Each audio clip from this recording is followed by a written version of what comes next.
Sean todos bienvenidos a un nuevo video tutorial de Aula Más.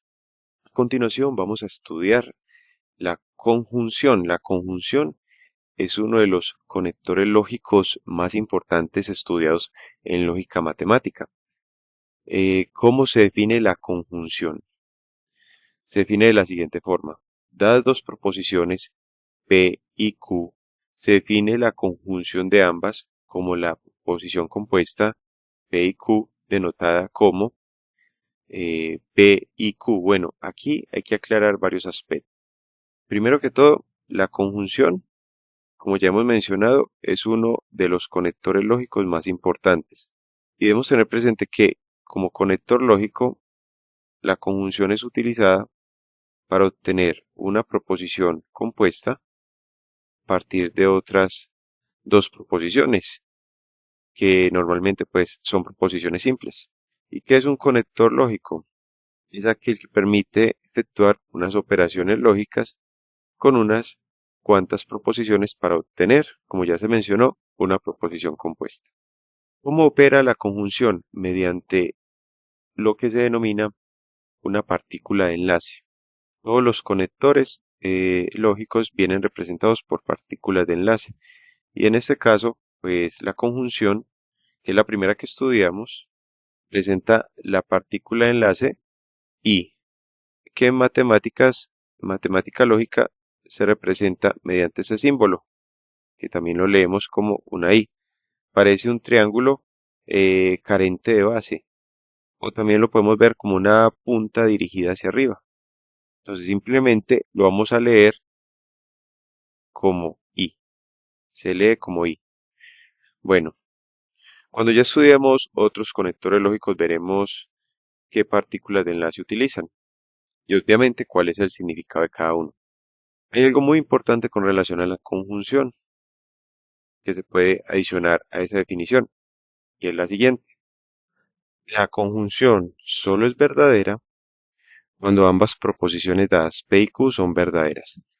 Si tenemos esto claro, se nos va a facilitar mucho construir la tabla de verdad de la conjunción cada vez que tengamos que resolver un problema que implique este conector. De esta forma, entonces, la tabla de verdad para la conjunción nos queda de la siguiente manera. Si tenemos dos proposiciones simples, P y Q, ya habíamos visto en un video tutorial previo, si no lo has visto, pues te invito a verlo, sobre cómo construir las tablas de verdad. Hay cuatro posibilidades respecto de los valores de verdad que encontramos cuando combinamos dos proposiciones simples. El primer caso es cuando ambas proposiciones son verdaderas. Entonces decimos que el primer caso es cuando P es verdadero y Q es verdadero. El segundo caso es cuando P es verdadero, pero el valor de verdad de Q cambia. Decimos que es falso.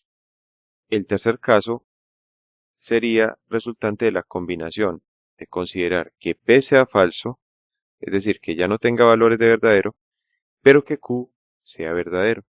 Y el último caso es considerar que las dos proposiciones tienen ambas valores de verdad falso. Cuando obtenemos la proposición compuesta a partir de la conexión lógica debida a la conjunción, es decir, obtenemos la proposición compuesta P y Q, evaluamos entonces los valores de verdad de ambas proposiciones a partir de este conector lógico. Y como ya se ha dicho en la definición, conjunción solo es verdadera cuando ambas posiciones dadas, P y Q, sean verdaderas. ¿Eso qué quiere decir?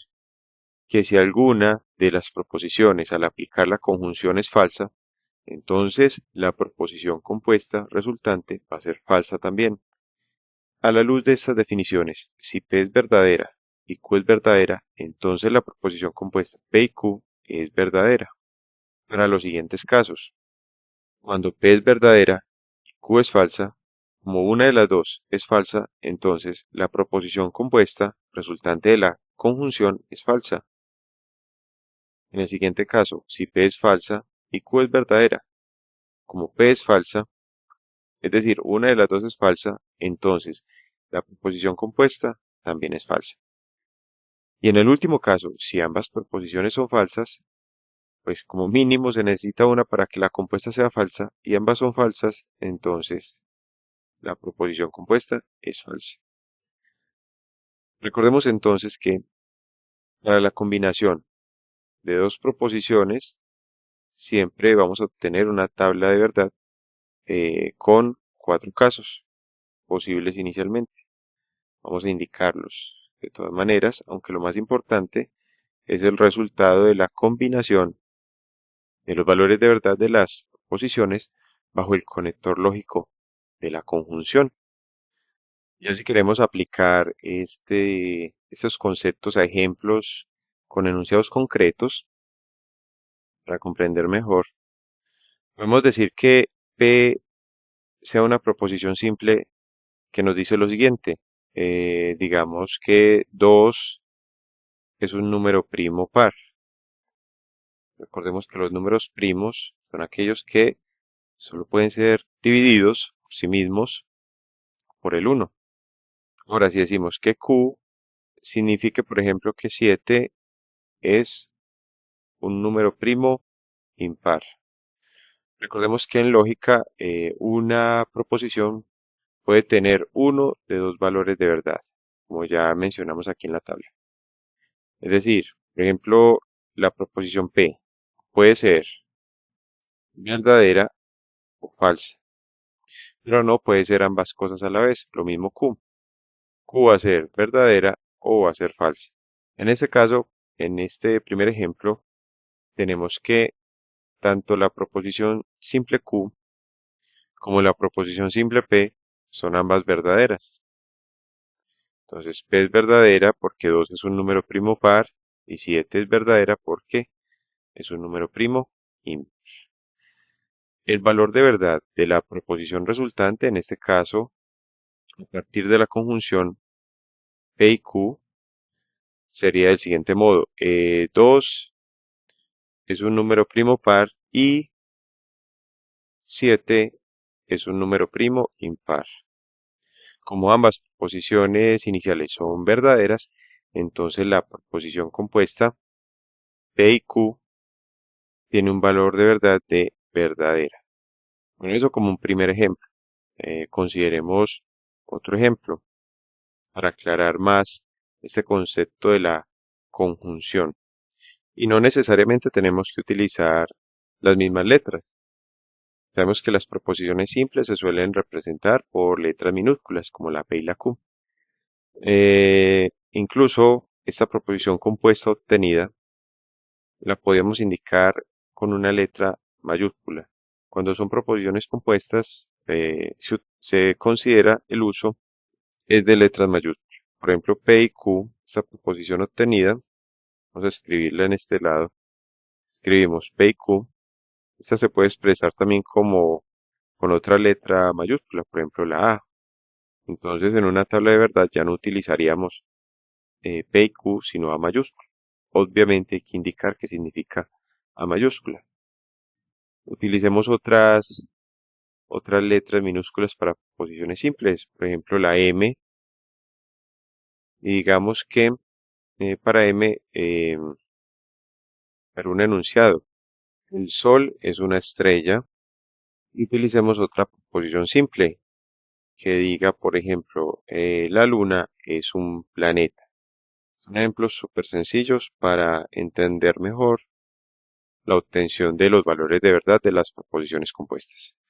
En el primer caso, el Sol es una estrella. Sabemos que su valor de verdad es verdadero.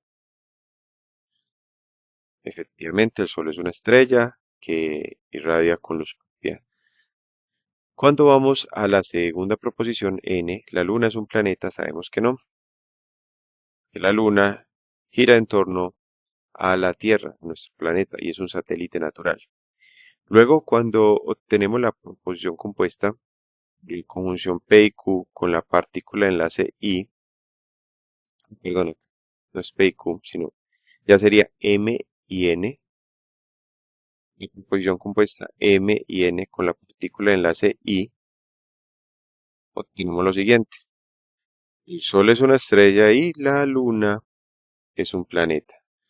¿Por qué utilizamos estos ejemplos sencillos? Para demostrar cómo el hecho de que haya una proposición falsa hace que la proposición compuesta resultante, toda como tal, sea falsa. Observemos, si ya leemos toda la proposición, el Sol es una estrella y la Luna es un planeta, hace que toda esa proposición compuesta tenga un valor de verdad de falso. Toda se hizo falsa. Eso es lo que nos quiere decir esos valores en la tabla de verdad, que para la conjunción, si al menos hay una proposición simple que sea falsa, hace que todo el enunciado resultante de la proposición compuesta sea falsa. Bueno, de esta forma concluimos la presente lección. Te invito a que sigas estudiando con nuestras lecciones, a darle me gusta a este video tutorial y a suscribirte a nuestro canal Aula Más, tu canal para aprender más.